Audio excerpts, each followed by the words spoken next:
Agar siz har oy telefoningizga pul tashlaysiz, internet paketi tez tugaydi. Tarifingiz qimmatlashib ketganini sezsangiz yoki operator ilovasida faqat qimmat paketlarni ko'rayotgan bo'lsangiz, bu video siz uchun juda muhim. Chunki ko'pchilik bilmaydigan, reklama qilinmaydigan, ba'zan operator xodimlari ham birinchi bo'lib aytavermaydigan tariflar, paketlar va shartlar bor. Men bugun sizga aynan shu yashirin deb ataladigan tariflar nimadan iborat? Ularga qanday ulanish mumkin? Kimlar uchun foydali, kimlar uchun esa umuman kerak emasligini tushuntirib beraman. Videoni oxirigacha ko'ring.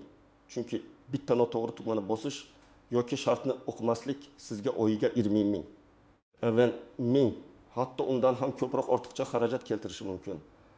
Hozirning o'zida kanalga obuna bo'ling, like bosib qo'ying, chunki bunday amaliy ma'lumotlar har bir abonentga kerak bo'ladi. Oldin mobil aloqa tariflari ancha sodda edi. Bir nechta tarif bo'lardi. Masalan, arzon qo'ng'iroq uchun alohida, internet uchun alohida, ko'p gaplashadiganlar uchun alohida. Abonent ofisga borardi, varaqchani ko'rardi, narxini solishtirardi va o'ziga mosini tanlardi. Hozir esa vaziyat o'zgargan. Operatorlar xizmatlarini ilova, USSD kod, SMS, shaxsiy kabinet, kal markaz va savdo ofislari orqali boshqaradi. Tariflar soni ko'paygan. Lekin hammasi ham ko'zga ko'rinmaydi. Ko'pincha siz mobil ilovaga kirsangiz, asosiy sahifada 3 yoki 4 ta ommabop tarifni ko'rasiz. Ular chiroyli nomlangan, katta internet hajmi ko'rsatilgan, ichida daqiqalar, SMS. Ijtimoiy tarmoqlar uchun trafik bor. Lekin muammo shundaki, har bir abonentga ham katta paket kerak emas. Kimdir faqat Telegram ishlatadi, kimdir uyida Wi-Fi borligi uchun mobil internetdan kam foydalanadi. Kimdir faqat kiruvchi qo'ng'iroqlarni qabul qiladi. Kimdir esa ikkinchi SIM kartani bank SMSlari va ro'yxatdan o'tishlar uchun ishlatadi. Ana shunday odamlar ko'pincha o'ziga kerak bo'lmagan xizmatlar uchun pul to'laydi.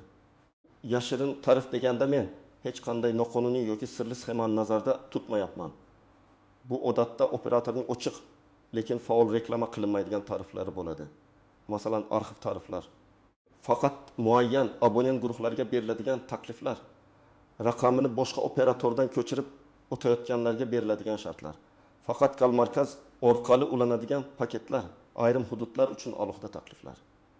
Eski tarifda qolgan abonentlar uchun saqlab qo'yilgan variantlar yoki ilovada eng pastda yashirinib turadigan qo'shimcha paketlar. Operatorlar buni yashiradi deb aytish har doim ham to'g'ri emas. Lekin ular eng foydali va arzon variantni hamma joyda katta banner qilib ko'rsatmaydi. Chunki biznes nuqtai nazardan operatorga o'rtacha daromadni oshirish foydali. Nima o'zgardi? Eng katta o'zgarish shuki, hozir tarif tanlash oddiy narx tanlash emas, balki shartlarni tahlil qilish masalasiga aylandi. Bir tarifda internet ko'p, lekin abonent to'lovi yuqori. Ikkinchisida abonent to'lovi past, lekin limit tugasa har megabayt qimmat. Uchinchisida ijtimoiy tarmoqlar bepul deyiladi. Lekin video, tashqi havolalar, reklama yoki qo'shimcha trafik umumiy internetdan yechilishi mumkin. To'rtinchisida daqiqalar ko'p, lekin faqat tarmoq ichida ishlaydi. Beshinchisida tarif arzon, lekin ulanish faqat yangi raqamga yoki raqam ko'chirish orqali mumkin. Asosiy qism B. Kimlar xavotir olish kerak va kimlar shoshilmasa ham bo'ladi, birinchi navbatda har oy balansga pul tashlab. Lekin nima uchun yechilayotganini aniq bilmaydiganlar xavotir olishi kerak. Masalan, siz oyiga 7000 so'm to'laysiz, lekin mobil internetdan 5 gigabaytdan kam ishlatasiz. Sizga EXIM yoki 6000 gigabaytli tarif kerak emas. Siz aslida kichikroq paket bilan 40 ming so'm atrofida masalani hal qilishingiz mumkin bo'lishi ehtimoli bor. Farq oyga 30 ming so'm bo'lsa, bir yilda 36 ming so'm. Oilada 4 ta raqam bo'lsa, bu 1.400.000 so'mdan oshadi. Ko'pchilik aynan shu sezmaydi. Telefon xarajati kichkina ko'ringani bilan yil yakunida katta summaga aylanadi. Ikkinchi guruh pensionerlar, ota-onalar, buvi-bobolar. Ular ko'pincha smartfondan to'liq foydalana olmaydi. Ularga WhatsApp yoki Telegramda xabar olish, ba'zan qo'ng'iroq qilish, bankdan SMS kelish kifoya. Lekin sotuvchi yoki yaqinlari internet bo'lsin deb ularga katta tarif ulab qo'yadi. Natijada odam oyiga 56 ming so'm to'laydi. Aslida esa unda 25 ming so'mlik yechim yetarli bo'lishi mumkin. Men amaliyotda shunday holatlarni ko'p ko'rganman. Abonentda 25 gigabayt internet bor. Oy oxirida 23 gigabayt ortib qoladi. Bu internet foydalanilmagan bo'lsa, demak pulning bir qismi havoga ketgan, 3-guruh.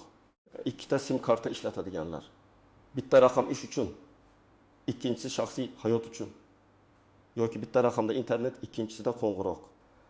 Bunday vaziyatda har ikki raqamga ham to'liq tarif ulash juda qimmatga tushadi. Masalan, har biriga 6000 so'mdan to'lasangiz, oyga 20 so'm ketadi. Lekin bitta raqamda asosiy internet tarifi, ikkinchisida minimal abonent to'lovi yoki faqat kerakli qo'shimcha paket bo'lsa, xarajatni keskin kamaytirish mumkin. Ba'zan yashirin foyda shunda, tarifni almashtirish emas, balki raqamlarning vazifasini to'g'ri ajratish. 4-guruh talabalar va yoshlar, ular ko'p internet ishlatadi. Lekin hamma trafik bir xil emas. Kimdir YouTube ko'radi, kimdir TikTok, kimdir faqat Telegram kanallarda o'tiradi. Agar tarifda ijtimoiy tarmoqlar uchun cheksiz deyilsa, uni darhol foydali deb o'ylamang. Cheksizlik qaysi ilovalarga tegishli? Tezlik cheklanadimi? Faqat matn va rasmmi? Video ham kiradimi? VPN ishlatsa hisob qanday bo'ladi? Bularni tekshirish kerak. Misol uchun talaba oyga taqdim 1000 so'mlik tarif oladi. Chunki unda ko'p internet bor. Lekin u asosan universitet va uy Wi-Fi dan foydalanadi. Ko'chada faqat messenger ishlatadi. Bunday odamga kichik tarif va zarur paytda qo'shimcha internet paketi ancha foydali bo'lishi mumkin. 5-guruh ko'p qo'ng'iroq qiladigan tadbirkorlar, yetkazib beruvchilar, ustalar, taksi haydovchilari. Ularga internetdan ko'ra daqiqa muhim. Lekin ko'p zamonaviy tariflarda katta internet berilib, daqiqalar cheklangan bo'ladi. Usta bir kunda o'tim karta mijozga qo'ng'iroq qiladi, oy oxirida paket daqiqalari tugaydi va keyin har daqiqa alohida narxda yechila boshlaydi. U o'zi sezmagan holda tarif ustiga yana angat 1000 so'm sarflaydi. Bunday abonentlar tarmoq ichidagi daqiqalar, boshqa operatorlarga daqiqalar. Shahar telefonlarga qo'ng'iroq narxi va limitdan keyingi tarifni alohida tekshirish kerak. Kimlar shoshilmasa ham bo'ladi. Agar sizning tarifingizda har oy internet ham, daqiqa ham deyarli to'liq ishlatilsa, ortiqcha pul yechilmasa, balans kutilmaganda kamaymasa, narx sizga ma'qul bo'lsa va shartlar o'zgarmagan bo'lsa, vahima qilish shart emas. Lekin baribir kamida oyga bir marta xarajatlar tarixini tekshirib turish kerak. Chunki operatorlar vaqti bilan tarif shartlarini yangilaydi. Eski aksiyalar tugaydi. Qo'shimcha xizmatlar avtomatik ulanib qolishi mumkin. Endi aniq misollar bilan tushuntiraman. Birinchi misol. Siz oyiga 65 000 so'm abonent to'lovi bor tarifdasiz. Unda 30 gigabayt internet, 1000 daqiqa va 1000 SMS bor. Sizning real ishlatishingiz 6 gigabayt internet, 20 daqiqa qo'ng'iroq, SMS deyarli 0. Demak, siz paketning katta qismini ishlatmayapsiz. Agar operatorning arxiv yoki kam reklama qilinadigan tarifida 10 gigabayt internet va 300 daqiqa 35 000 so'mga bo'lsa, siz oyga 30 000 so'm tejaysiz. Ammo bu tarif ilovaning bosh sahifasida ko'rinmasligi mumkin. Uni barcha tariflar, boshqa tariflar, arxivdan tashqari tariflar, maxsus takliflar yoki kol markaz orqali so'rashga to'g'ri keladi. Ikkinchi misol. Sizda bolangiz uchun raqam bor. U maktabdan keyin sizga qo'ng'iroq qiladi, ba'zan Telegramdan yozadi. Siz unga katta internetli tarif ulab qo'ygansiz. Chunki telefon ishlashi kerak deb o'ylagansiz. Aslida unga kichik abonent to'lovi ota-onaga qo'ng'iroq qilish uchun yetarli daqiqa va minimal internet kifoya. Bundan tashqari ayrim operatorlarda oilaviy guruh, bolalar nazorati, trafik cheklovi, kunlik limit kabi xizmatlar bo'lishi mumkin. Bu xizmatlar ko'p reklama qilinmaydi, lekin ota-ona uchun juda foydali. Bola internetni bir kunda tugatib qo'ymaydi, balans minusga tushmaydi. Keraksiz pulli xizmatlarga ulanib qolish xavfi kamayadi. Uchinchi misol. Siz raqamingizni ko'p yildan beri ishlatasiz va eski tarifdasiz. Ba'zan eski tariflar yangi tariflardan yaxshiroq bo'ladi. Masalan, abonent to'lovi pastroq yoki tarmoq ichida arzonroq qo'ng'iroq bo'lishi mumkin. Lekin ba'zan aksincha, eski tarifda internet narxi juda qimmat bo'ladi. Chunki u smartfonlar keng tarqalmagan davrda yaratilgan. Shuning uchun eski tarif doim yaxshi degan fikr xato. Har bir tarifni real foydalanish bo'yicha solishtirish kerak. 4-misol, siz boshqa operatorga o'tmoqchisiz. Raqamni saqlagan holda operator almashtirish imkoniyati bo'lsa, operatorlar ko'pincha bunday mijoz uchun maxsus shart taklif qiladi. Chunki yangi abonentni jalb qilish ular uchun muhim. Ba'zan raqamini ko'chirib o'tganlarga bir necha oy chegirma, qo'shimcha internet yoki maxsus tarif beriladi. Lekin bunday taklifning muddati bor. Masalan, birinchi 3 oy arzon, keyin to'liq narxga o'tadi.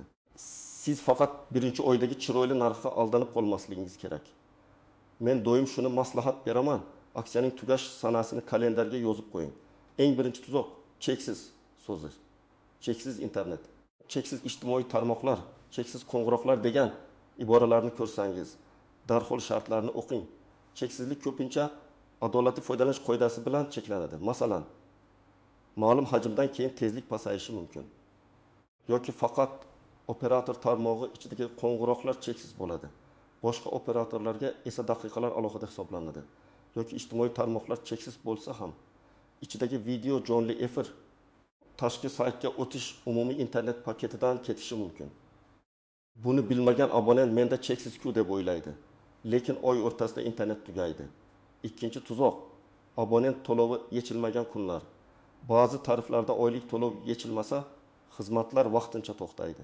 Ba'zilarda esa kunlik tarzda pul yechila boshlaydi. Masalan, siz tarif uchun yetarli pul tashlamadingiz, to'liq paket faollashmadi, lekin telefon internetga ulanib turdi va har megabayt alohida narxda hisoblandi. Natijada siz 10 ming so'm tashladingiz. Bir necha soatda yo'q bo'ldi. Bu pulimni yeb qo'ydi degan eng ko'p uchraydigan shikoyatlardan biri. Aslida sabab ko'pincha shartda yozilgan bo'ladi. Paket faollashmagan bo'lsa, standart narxlar ishlaydi. Uchinchi tuzoq avtomatik yangilanish. Ba'zi qo'shimcha internet paketlari, musiqa, video, obuna xizmatlari, yangiliklar, kontent xizmatlari avtomatik uzayishi mumkin. Siz bir marta sinab ko'rasiz, keyin unutib yuborasiz, lekin har hafta yoki har oy pul yechilib turadi. Buning oldini olish uchun har bir abonent o'z raqamida ulangan pulli xizmatlar ro'yxatini tekshirishi shart. Operator ilovasida odatda xizmatlar, obunalar, pulli xizmatlar, mening xizmatlarim degan bo'lim bo'ladi. Agar tushunarsiz nomdagi xizmat ko'rsangiz, darhol o'chirib qo'ying yoki kol markazdan so'rang. 4-nozik jihat arxiv tarifga qaytib bo'lmasligi.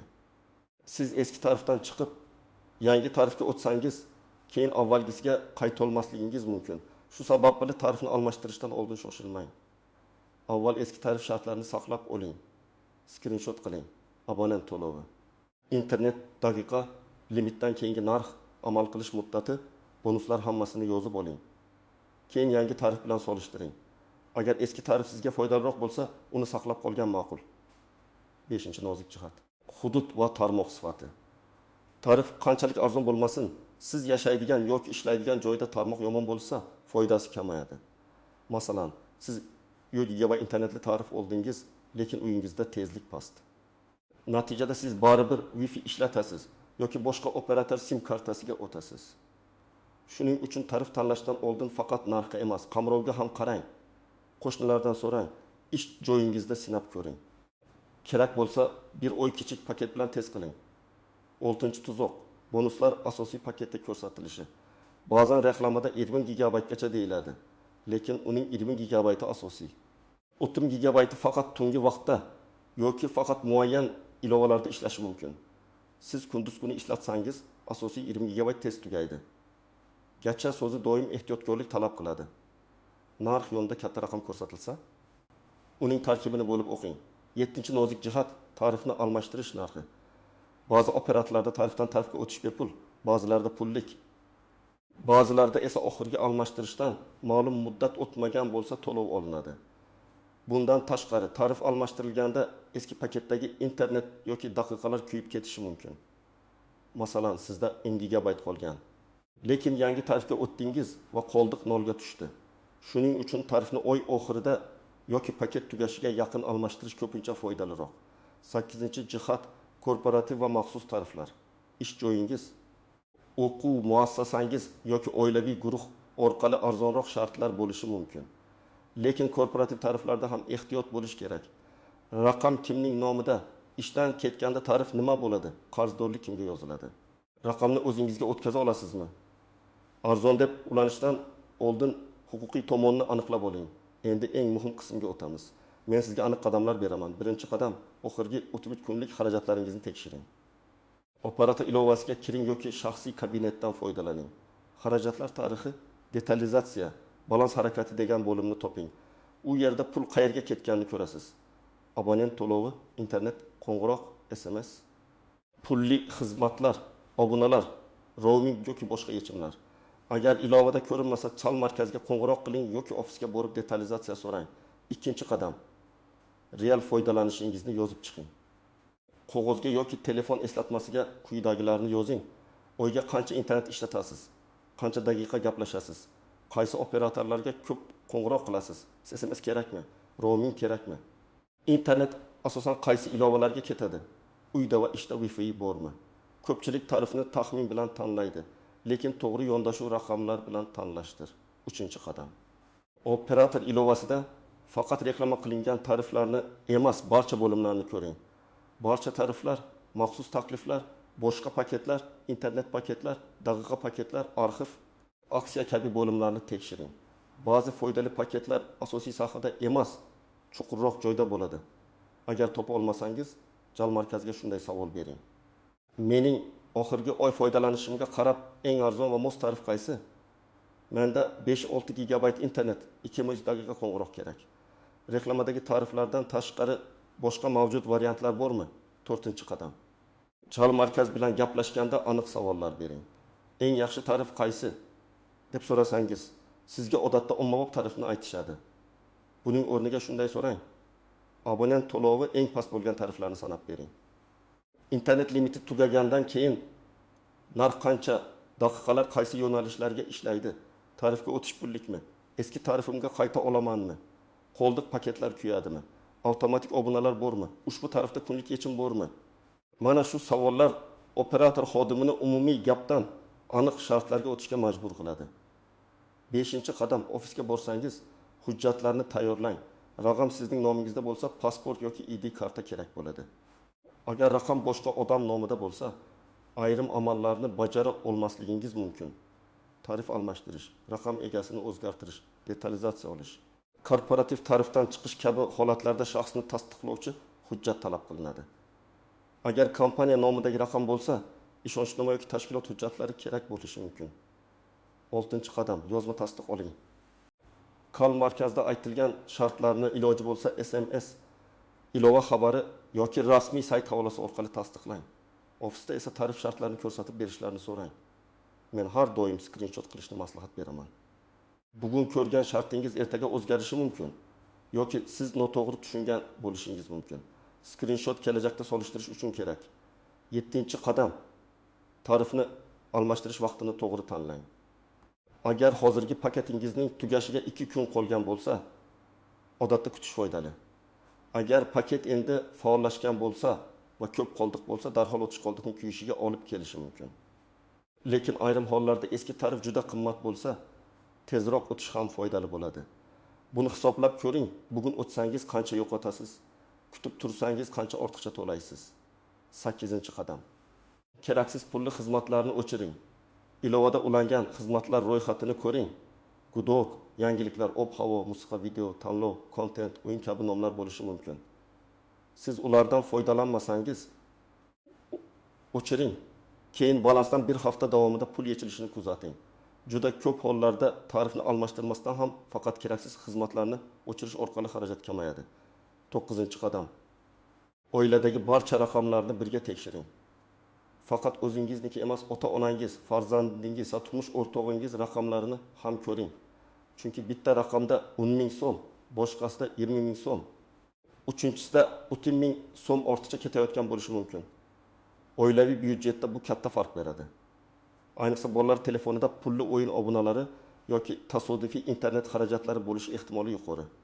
10-qadam. Har 3 oyda tarifni qayta ko'rib chiqing. Mobil aloqa bozori tez o'zgaradi. Bugun foydali bo'lgan tarif 3 oyda oddiy tarifga aylanishi mumkin. Yangi aksiyalar chiqadi, eski shartlar o'zgaradi. Sizning foydalanish odatingiz ham o'zgaradi. Masalan, yozda ko'proq ko'chada bo'lasiz va mobil internet ko'p ketadi. Qishda uyda Wi-Fi ko'proq ishlaydi.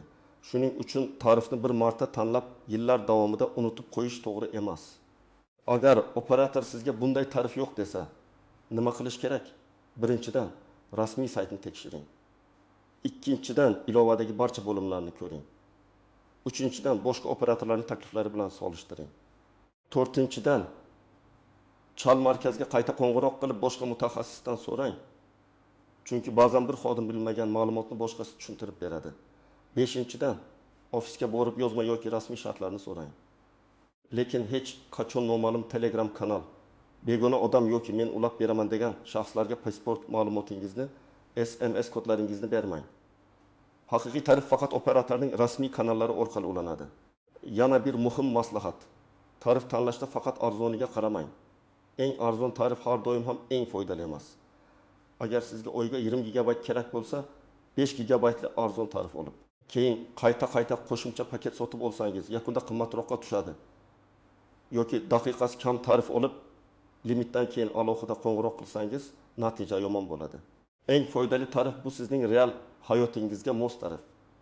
Bugun men sizga eng asosiy fikrni yetkazmoqchiman. Mobil operatorlar taklif qilayotgan birinchi ko'ringan tarif har doim ham siz uchun eng foydali tarif emas. Yashirin yoki kam reklama qilinadigan tariflar, arxiv shartlar, maxsus paketlar, raqam ko'chirish aksiyalari, oilaviy yechimlar va minimal xizmatlar orqali xarajatni kamaytirish mumkin. Lekin har bir qaror oldidan shartlarni o'qish, real foydalanishni hisoblash, qoldiq paketlar kuyishini tekshirish, avtomatik obunalarni o'chirish va tarifga qaytish imkoniyatini aniqlash kerak. Men sizga hozir bitta vazifa beraman. Videodan keyin darhol operator ilovasiga kiring va oxirgi 30 kunlik xarajatlaringizni tekshiring. Qancha internet ishlatgansiz, qancha daqiqa ketgan, qaysi pulli xizmatlar ulangan hammasini ko'ring. Keyin izohlarda yozing. Qaysi operatorni ishlatasiz, oyga qancha to'laysiz va internetingiz oxirigacha yetadimi yoki ortib qoladimi? Menimcha ko'pchilik o'z tarifida ortiqcha pul to'layotganini aynan shunda bilib oladi. Agar video foydali bo'lgan bo'lsa, albatta like bosing, kanalga obuna bo'ling va yaqinlaringizga yuboring. Chunki bu ma'lumot faqat sizga emas, ota-onangizga, farzandlaringizga, do'stlaringizga ham pul tejashga yordam beradi. Izohlarda fikringizni yozing. Sizda ham operator aytmagan, keyin o'zingiz topib olgan foydali tarif yoki paket bo'lganmi? Keyingi videolarda men sizlar yozgan real holatlar asosida yana ham aniqroq tahlil qilib beraman.